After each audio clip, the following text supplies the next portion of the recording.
favor, as vossas Bíblias no livro de Gênesis, no capítulo de número 5.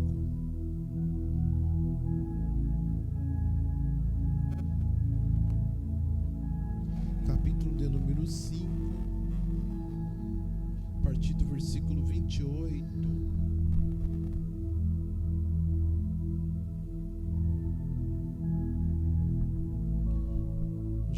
Gênesis capítulo 5, glória a Deus, a partir do versículo 28, está escrito assim: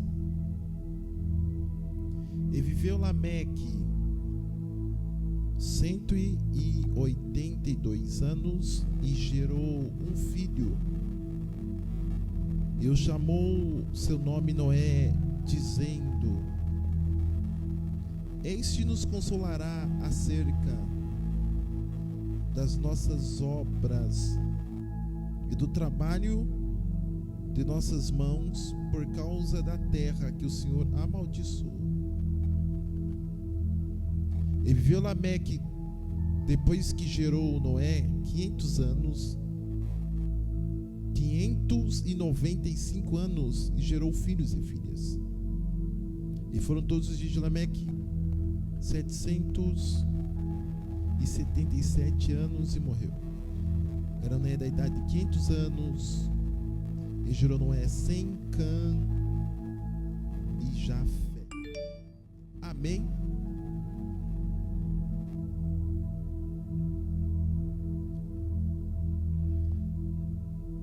Queridos, a geração que vem fundamentando o gênero humano, toda a raça humana, nos tempos passados, a gente fez uma observação aqui, que vivia-se bastante, vivia-se muito, como o próprio Matusalém, que viveu muitos e muitos anos, 969 anos, que teve outros que viveram acima de 500 anos, e é uma ideia totalmente surreal quando nós olha para os dias de hoje e fazer uma comparação do que eles nasciam e viviam tempos longevos. Chegar a 200 anos já é surreal, chegar a 100 anos já não é para qualquer um. Imagine chegar a 120 anos. Quando a gente vê alguém que chega aos 100, chega totalmente debilitado. A Bíblia diz que eles viviam e depois começavam a gerar filhos, e a maioria deles geravam filhos a partir de 200 anos. Ou seja, eles tinham o espaço e tempo da sua vida como solteiro, como a Bíblia diz, e foram todos os dias de Noé 500 anos, e depois dos 500 anos gerou filhos e filhas. Noé, ele viveu, digamos, 500 anos sem filhos, ou talvez solteiro, digamos assim, e esperar tanto. Aí depois dos 500 anos gerou filhos e filhas, diz a Bíblia.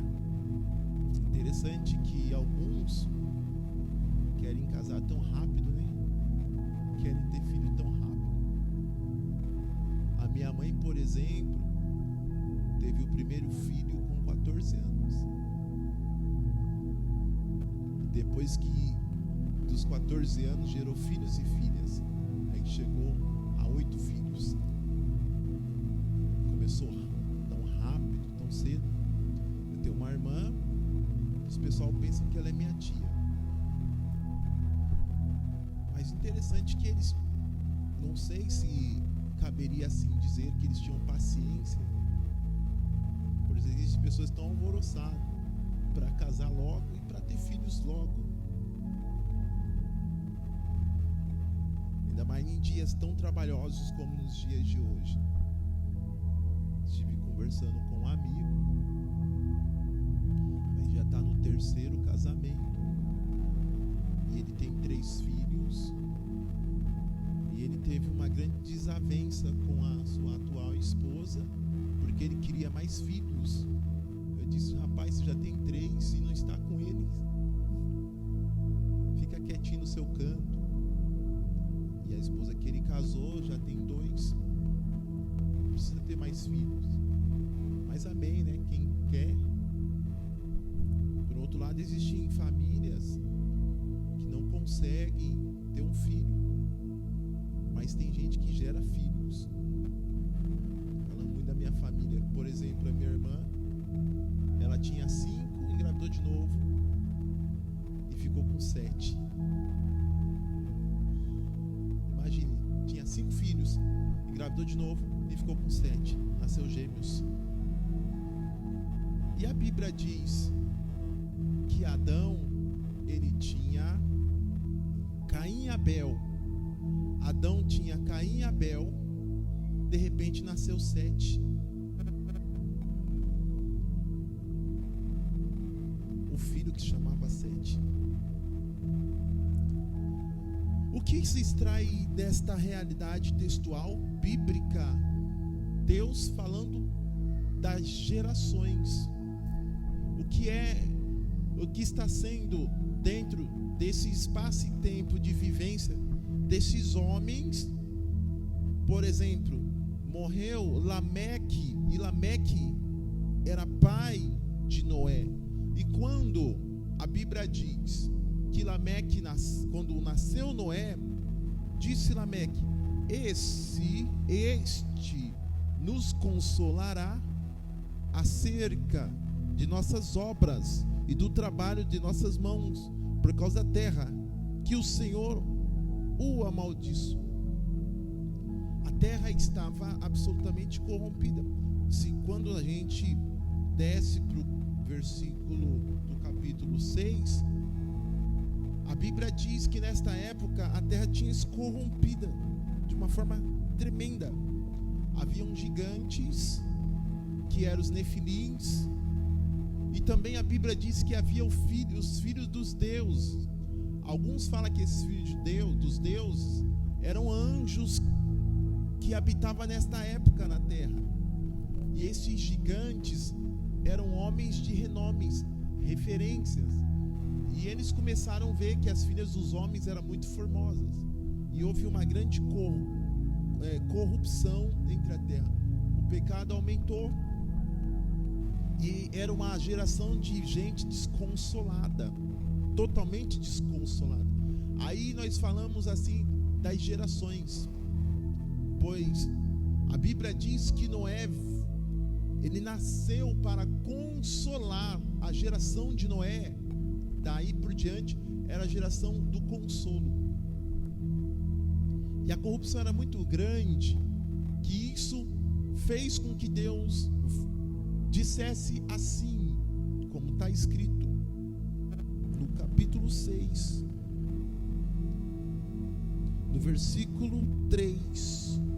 Então disse o Senhor: não contenderá o meu espírito para sempre com o homem, porque ele também é carne, porém seus dias serão de 120 anos.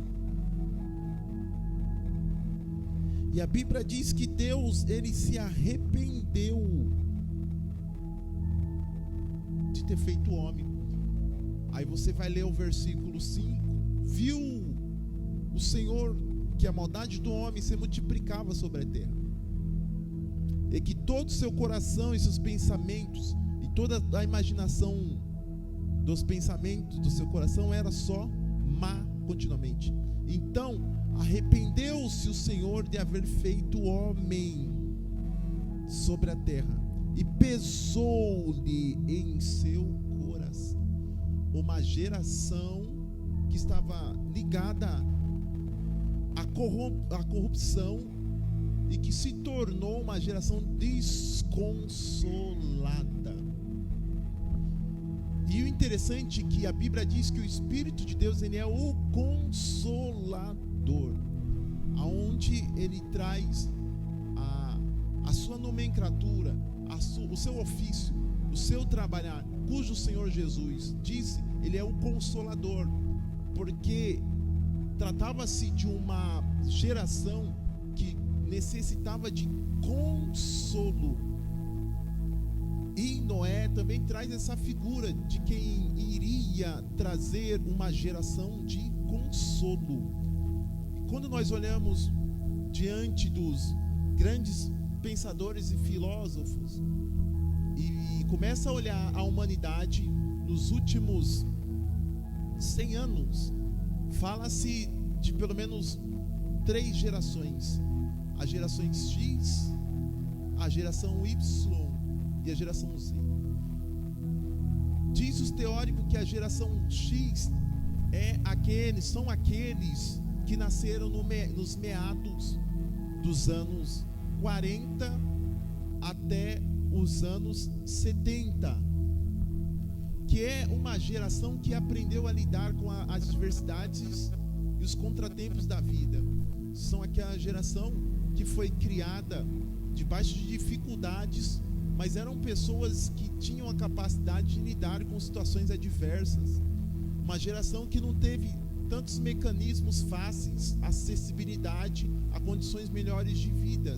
Essas famílias não teve, essas pessoas não teve tantas facilidades como a geração Y, que é a geração dos que nasceram dos anos 80 até a virada do século, que é uma geração cujo elas não têm tanto espírito de lutar pelas coisas quanto aquelas lá atrás. Ou seja, os nossos pais viveram épocas difíceis, mas eram pessoas que batalhavam, pessoas que entravam numa empresa e ficavam mais de 20 anos, 15 anos em uma empresa, independente de quaisquer coisas, pessoas que construíram, pessoas que edificaram, pessoas que deixaram os terrenos preparados para os teus filhos, que são a geração que construiu. E a geração Y, ela só teria que dar continuidade à construção. Mas nem todos, a geração Y que nasceram dos anos 80 até os meados da virada do século 99, 2000, eles não conseguiram dar continuidade ao que foi construído. E quando não se dá continuidade ao que foi construído, perde-se o que é estrutura. E gente sem estrutura são gente que não tem equilíbrio emocional. Nesta época de Noé, era somente dar continuidade no que foi construído, mas por causa da corrupção, eles foram perdendo noção do que é construir, dar continuidade do que é construir. Geralmente pessoas desconsoladas são pessoas sem estrutura, que ela não consegue dar continuidade naquilo que foi construído. Ou seja, existe a geração que constrói, e para construir, principalmente, não só no sentido de construir habitação, condições melhores de vida, mas construir valores. A geração X é a geração que construiu valores, e a geração Y, ela tinha que dar continuidade a valores, e elas não conseguiram lidar com os valores, porque elas não sabem como é sofrível construir valores. Por exemplo, ela já foi pegando quase tudo ajeitado. Aí vem a geração Z, que não tem nem ideia do que quanto se sofreu para construir as condições e os acessos que se tem hoje. Tem gente que tem acesso muito fácil a facilidades. Existem pessoas que buscam facilidades, mas a facilidade, ela não é estrutura. Coisas fáceis vão fáceis. Esse ditado se usa lá atrás: o que vem fácil, vai fácil. E quando coisas boas vêm fácil demais, desconfia. Mas a geração Z é a geração de facilidades, acessibilidade de maneira fácil. Não quer pôr a mão na massa. A geração dos micro-ondas, dos fast food. Geralmente essa geração é essa que mais tem problemas psicoemocionais, de estrutura consigo mesmo, problemas de lidar com as coisas da vida. Elas não conseguem lidar com dificuldades. Elas querem fugir quando há estas dificuldades e transferir as responsabilidades. Geração que gosta de coisas fáceis, elas sempre vão transferir responsabilidades. Existem tantas pessoas que estão fugindo das suas próprias responsabilidades, porque não sabe qual é a dificuldade de construir valores. É a hora que ela começa a inverter os seus valores. E quem inverte valores não sabe lidar com prioridades. Quais são as suas prioridades? As prioridades têm que ser aquilo que te traz uma estrutura a longo prazo, mas ninguém quer lidar com estrutura. Por isso que existem muitas pessoas que têm problemas consigo próprio, pelo fato de não saber lidar com prioridades. Quais são as suas prioridades? O que você mais gasta tempo? Às vezes aqui as suas prioridades estão te trazendo grandes problemas. Porque se a prioridade ela não tiver nenhuma escala dentro dos valores, você terá sérios problemas a curto e a longo prazo. E quando for olhar que os problemas já estão descontrolados, já é tarde. E Deus só vai olhando esta geração, e Deus começa a projetar uma nova geração, porque esta geração, antes de Noé, já estava corrompida. Aí Lameque, ele tem o seu filho chamado Noé, e ele fala: este consolará o povo dos trabalhos da terra que Deus tem amaldiçoado. E Deus arrependeu de ter feito esta geração, porque esta geração buscava valores em quem estava corrompido. Quem estava corrompido? Os gigantes. Quem eram os gigantes? Pessoas de renomes e de referências. A figura de gigante significa as figuras públicas, pessoas de influência. Eles eram pessoas de influência. Eles ditavam como seriam os comportamentos culturais e cultuais das pessoas. Só que eles levavam esses para a corrupção. E as pessoas desconsoladas, elas procuram quem são os influenciadores. Nós estamos vivendo em uma época de desconsolo tão grande. Olha os números de influenciadores. O que esses influenciadores fazem? Uma cidade queria levantar uma estátua por influenciador. O que ele fez? E a gente vai perdendo a referência e busca referência em futilidades. E esta era a época, porque eles ditavam as ordens, como tem que ser a vida, como tem que ser o comportamento, como você tem que vestir, como você tem que se comportar, como você tem que lidar no seu casamento, como você tem que lidar na sua vida. E eles trazem um estilo de vida totalmente torpe, debaixo de uma ilusão fantasmagórica. Os influenciadores sorrateiramente estão mudando o pensamento de muitas pessoas. E o desconsolo está criando uma bolha interna. Tanta gente consolada. E Jesus diz: quando vier o Consolador, Ele lhe convencerá do pecado, do juízo e da justiça. Era necessário um outro consolador. Eis o papel do Espírito de Deus é consolar, porque estamos vivendo uma época de tanta gente desconsolada, e o desconsolo leva ao descontrole, e o descontrole leva às mazelas internas, pessoas que se sentem infelizes, pessoas que trazem uma aparência totalmente maquiada, mas a sua alma está desconsolada. Aí tem que ter um trabalho na performance, na apresentação, sendo que o interior está devastado com tanta angústia e tristeza e desconsolo. E Deus levanta Noé, e Deus fala: darei cabo a toda esta geração, porque tem se corrompido, e tu vai consolar o meu povo. Deus chama Noé para fazer uma demonstração de uma geração que vai dar certo. Mas para esta geração dar certo, é necessário uma aliança com Deus. Nós estamos vendo tantas pessoas indo de ladeira abaixo. Mas esta noite o Espírito te trouxe aqui para te ensinar a dar continuidade ao que foi construído.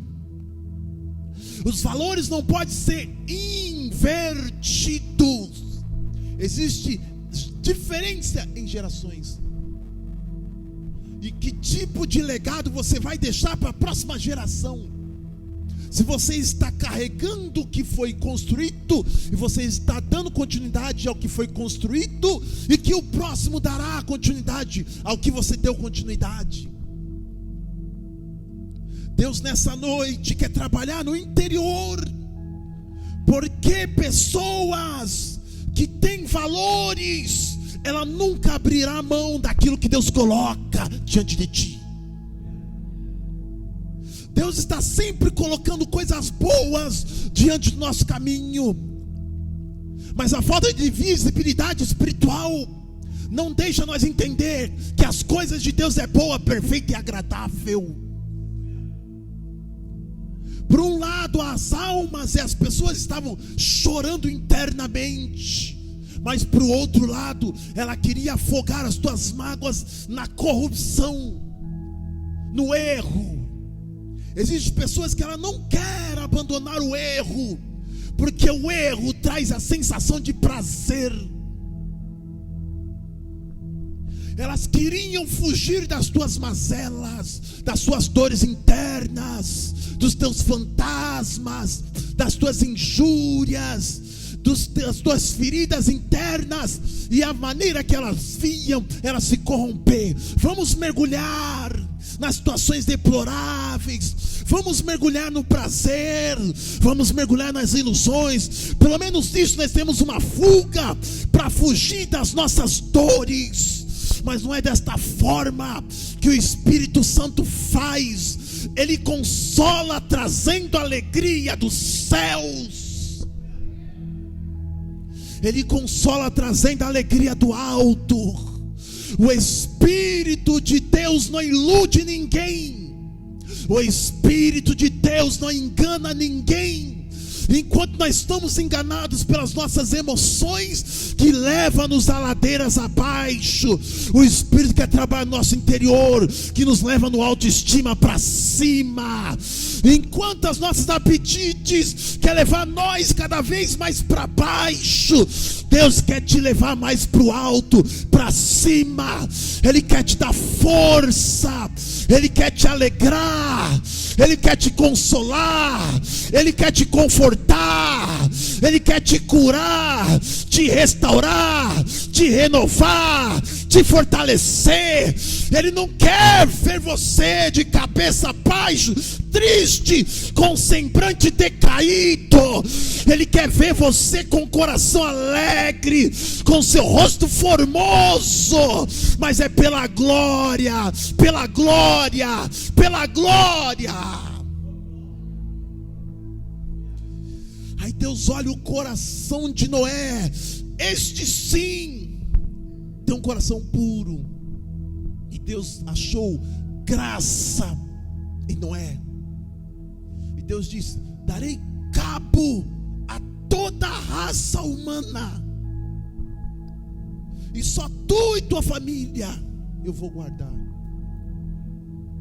Mas Noé faz uma parte de uma geração que olha diferente as coisas de Deus, não com desprezo, não como ignóbil, ignorar as coisas de Deus.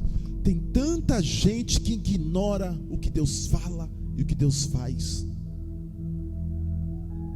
Deus está nos guardando sempre, nos livrando sempre. O inimigo, ele não para de trabalhar. O diabo não para de trabalhar. E Deus também não para de trabalhar. Jesus diz: o meu Pai trabalha até agora, e eu também. O inimigo toda hora está arquitetando, orquestrando o mal contra nossas vidas. Mas Deus está livrando sempre. E nós queremos caminhar para a geração que vai para baixo. Existe a geração do divisor e a geração que divide. Deus não quer que você seja a geração que divide, mas Deus quer que você seja a geração do divisor. O divisor de águas é aquele que muda a situação e muda a história.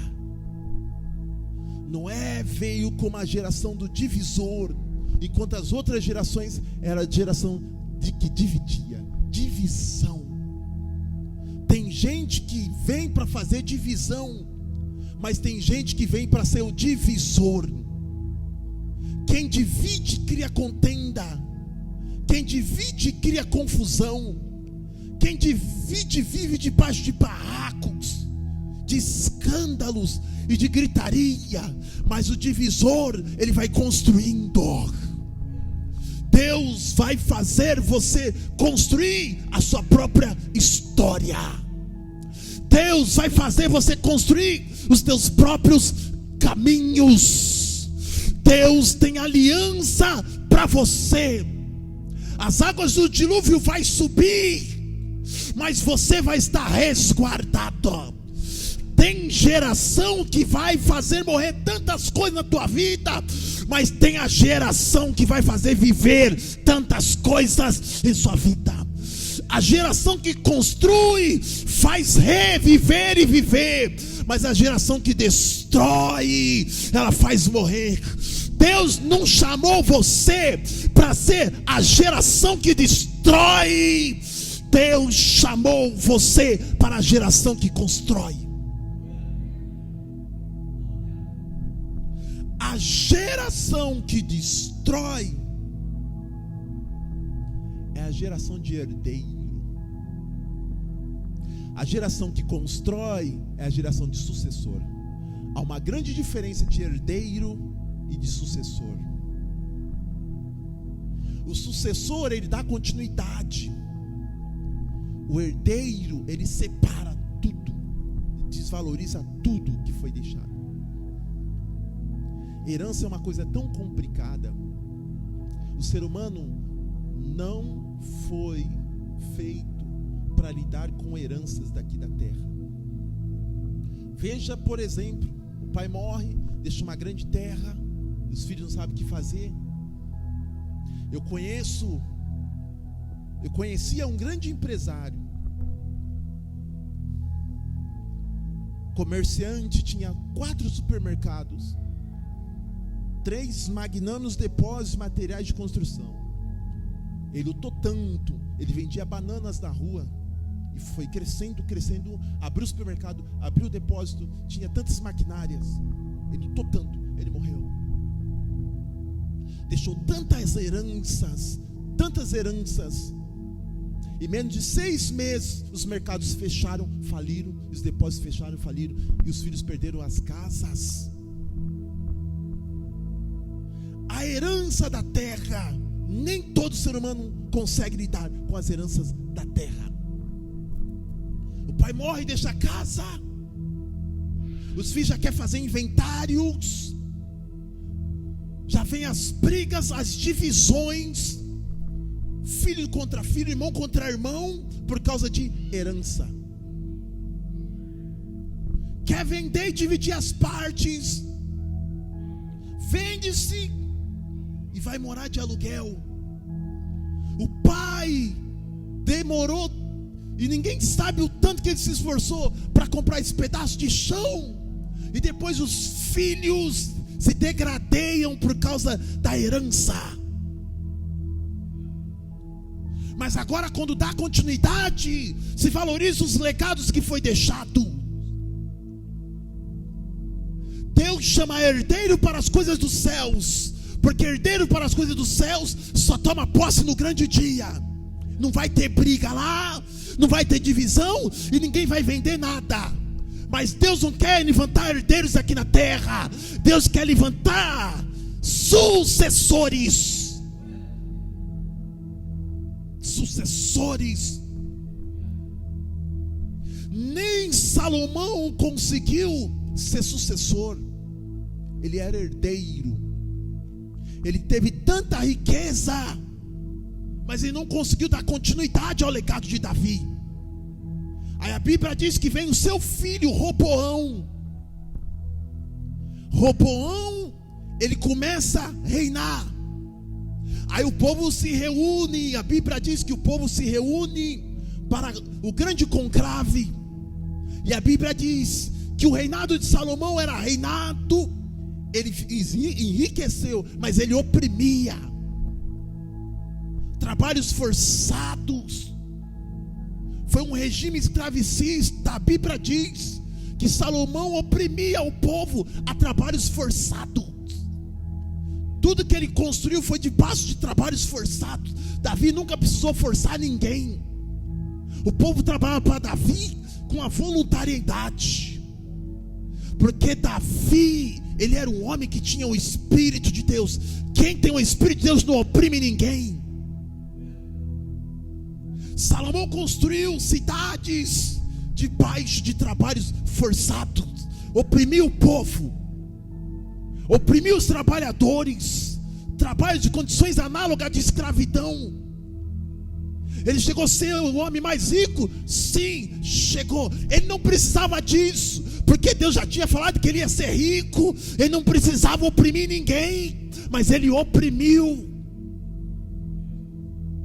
Enquanto o seu pai trabalhava debaixo de voluntariedade, tranquilidade, ele trabalhou na opressão. Aí vem o seu filho, o povo chega e diz: o seu pai nos julgou com jugo de ferro, de escorpião, e agora você vai reinar como? De que jeito?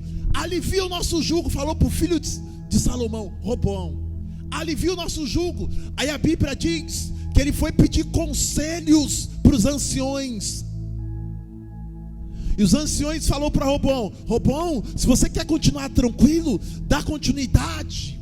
Se você quer ser um bom sucessor, alivia esse jugo. Um bom líder não julga, não lidera debaixo de jugo nem de opressão, mas é espontaneidade. O Espírito, ele age na espontaneidade. Deus nunca vai te forçar a fazer nada, mas Deus quer ver o seu espírito voluntário. O espírito voluntário Deus não rejeita. Deus quer ver a sua disposição diante dele, porque ele quer te abençoar. Ele quer tirar todo o jugo. A Bíblia diz que Jesus diz: vinde a mim todos que estáis cansados e sobrecarregados, aprendei de mim que sou manso e humilde de coração, tomai sobre vós o meu jugo que é suave e meu fardo é leve. Deus quer tirar o fardo das suas costas. Deus quer tirar o cansaço. Deus quer tirar a opressão. Deus quer tirar o jugo. Deus quer tirar o açoite. É hoje. Oh glória! O Espírito de Deus está na casa para tirar esse peso das suas costas. Ele vai tirar. Vai tirar. Ele quer trazer alívio para você, consolo para você, alegria verdadeira para você. Chega dessas alegrias passageiras, chega dessas euforias, Chega dessas alegrias que passa e depois você entra numa profunda depressão. Deus nessa noite quer descer a verdadeira alegria. A verdadeira alegria. Levante suas mãos, por favor, em nome de Jesus, para receber o Consolador, o Espírito, a unção que despedaça junco. Esta é uma noite que Deus está quebrando, esmiuçando todo jugo, todo jugo, todo jugo. Cai por terra, cai por terra, cai por terra.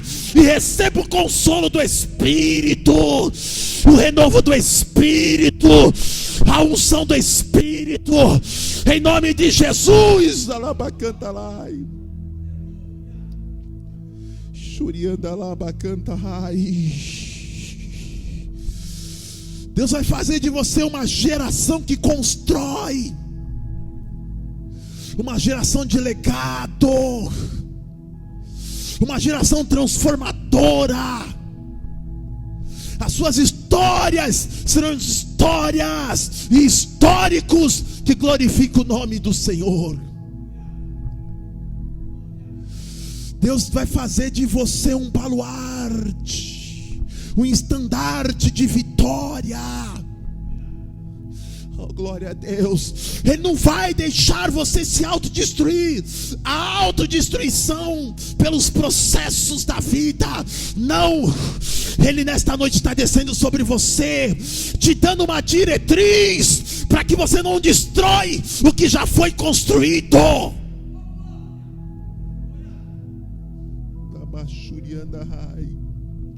Aí a Bíblia diz que os anciões disse para Roboão: alivia o jugo. Mas ele também foi pedir conselhos para os teus amigos jovens sem experiência nenhuma. Aí foi pedir conselhos para amigos. Olha o conselho que os amigos dão: oprime mais, oprime mais. E havia 12 tribos, ele cuidava de Israel todinho, oprime mais. Aí ele chega no outro dia: e aí, Roboão, como vai ser o seu reinado? Eu vou oprimir vocês, o meu dedo mindinho será maior do que os dedos do meu pai. Eu vou oprimir vocês com um escorpião aferroada.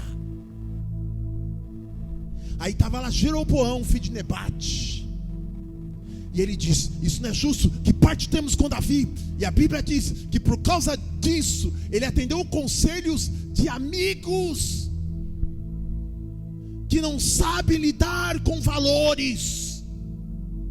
Amigos que não sabem lidar com valores. Sabe o que aconteceu? Rachou o reino. A Bíblia diz que veio um profeta, pegou uma veste e dividiu em 10 pedaços para um lado e 2 pedaços para o outro. Aí diz: Roboão, esses 2 pedaços é para ti. Jeroboão, esses 10 pedaços é para ti. Israel foi dividido. Reino dividido não subsiste. O próprio Jesus disse que reino dividido não subsiste.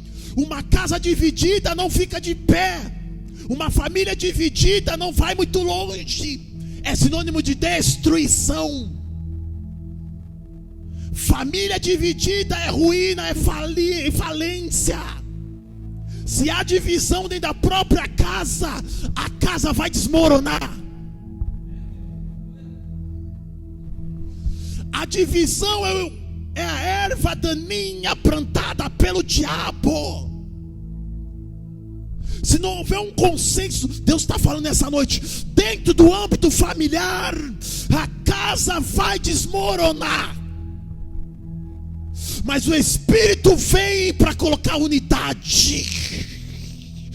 Oh glória! O Espírito entra dentro da própria casa. Não importa se a sua família não tem nome pesado, nome forte. Não importa se a sua família tem ancestralidade de pessoas de nome. Não importa se você é da família de fulano, de cicrano. Não é. Ainda que a família seja mais frágil, mas a união, ela vai trazer um fortalecimento. Ah, mas a família de fulano tem isso, tem aquilo, tem possessões, tem propriedades, tem negócio. Olha a minha família destruída. Se une. Ah, mas família de fulano já tem prefeito, tem vereador, tem isso. Na minha família tem o quê? A unidade é o segredo para você ir longe. Se une. A partir de hoje você vai começar a construir valores dentro da unidade familiar. A sua família não tem um nome de escala de valores social. É uma família simples e humilde. Mas o Espírito vai começar a instruir. Você vai alcançar. Você vai ter grandes referências dentro da família.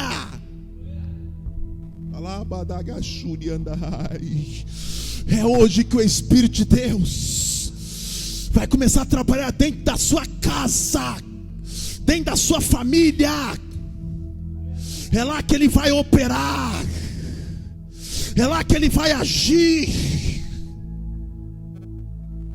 é lá que vai haver grandes acontecimentos que vai sair de dentro da sua casa.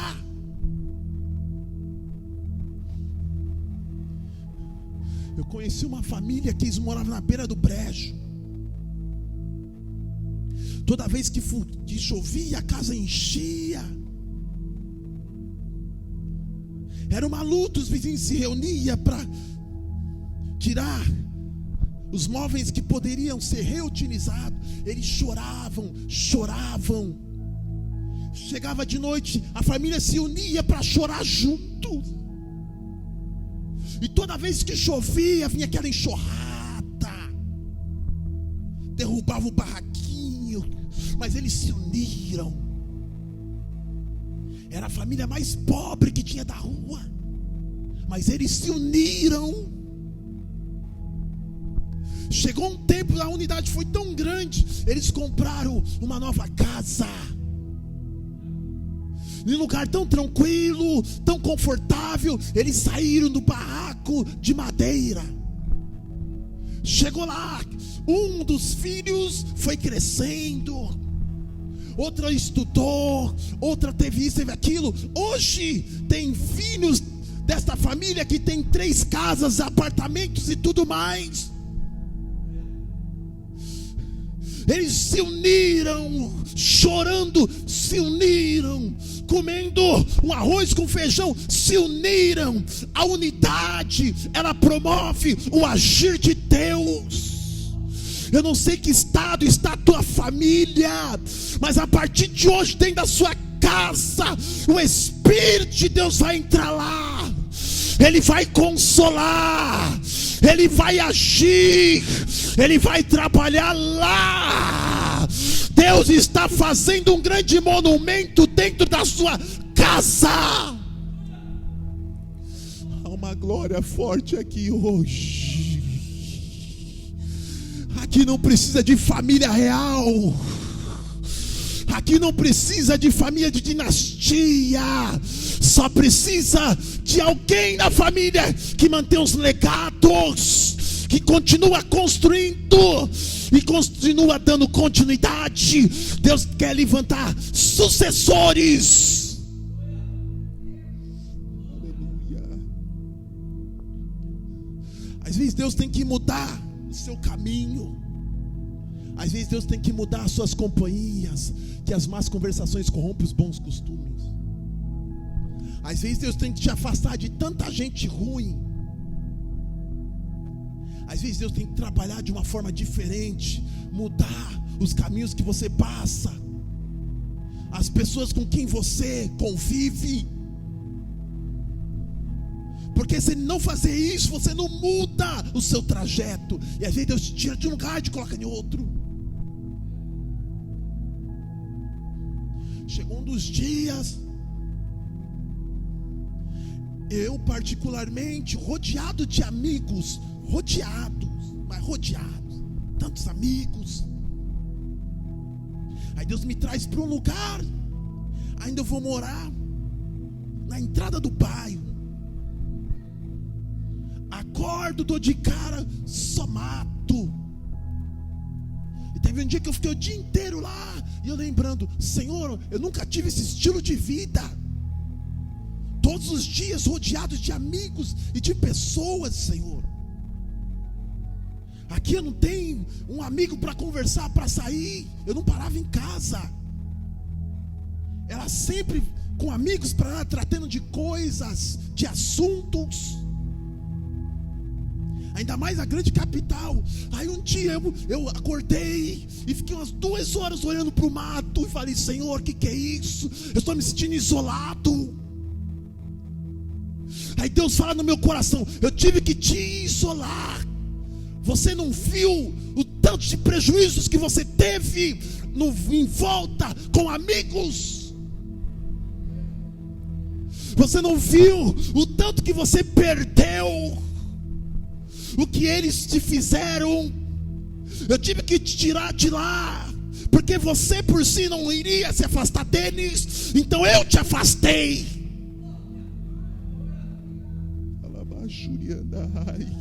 E quando Deus falou isso no meu coração, a minha alma se alegrou. Eu senti um vento quente me abraçando. E Deus disse, eis o meu espírito que te consola. Eis o meu espírito que te fortifica. Aí liga um e fala, ô pastor Venâncio, saudade de ti. Eu não. Tem pessoas tão maquiavélicas que quer mudar o curso do seu sucesso para o declínio. Tem pessoas que não querem se alegrar com o seu êxito.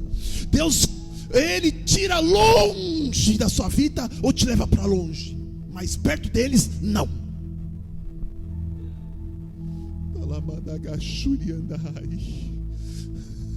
Há um grande presente de Deus para você hoje. Se põe de pé, igreja. Você veio aqui hoje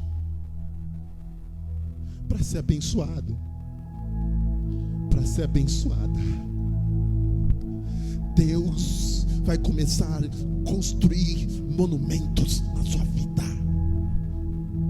Deus vai começar a agir poderosamente na tua vida. Deus vai começar a desenvolver caminhos de excelência na tua vida.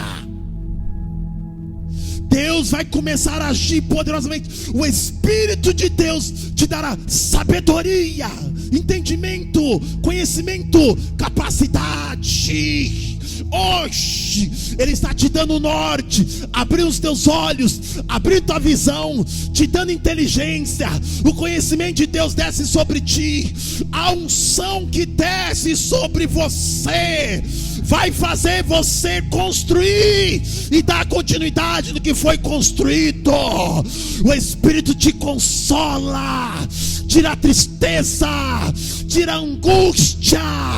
Ele entra dentro de você e começa a te dar estrutura emocional, estrutura sentimental.